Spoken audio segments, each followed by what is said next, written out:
ముందుగా మామిడాకుకు పైన తొడిమి తీసేసి మధ్యలో ఈనె ఉంటుంది కదండీ! ఈనెకి అలా కట్ చేసుకోవాలనమాట. ఒక భాగానికి ఈనె ఉంటుంది. ఒక భాగానికి ఈనె ఉండదు. ఈనె ఉన్న భాగం కింద పెట్టుకుని, ఈనె లేని భాగాన్ని సగానికి మడతపెట్టి పైన పెట్టి, కుడివైపు నుంచి ఎడమ వైపుకి మడతపెట్టి కిందకి ఫోల్డ్ చేసి స్టాప్లర్ అయితే వేసుకోవాలి. తర్వాత తోక దగ్గర సన్నగా కట్ చేసుకోవాలి సిజర్‌తో ఈకల్లాగా.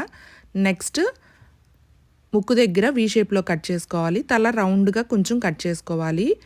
రెడ్ మార్కర్‌తో కంఠం దగ్గర అలాగే ముక్కుకి రెడ్ కలర్ అయితే వేసుకోవాలి. అండ్ కన్ను కోసం బ్లూ కలర్ కానీ బ్లాక్ కలర్ కానీ యూజ్ చేయొచ్చు. మన చిలక అయితే రెడీ అయిపోయింది. ఇలా మనం ఎన్ని చిలకలు కావాలంటే అన్ని ఆకులతో చక్కగా రెడీ చేసుకోవచ్చు అనమాట. Do follow and subscribe.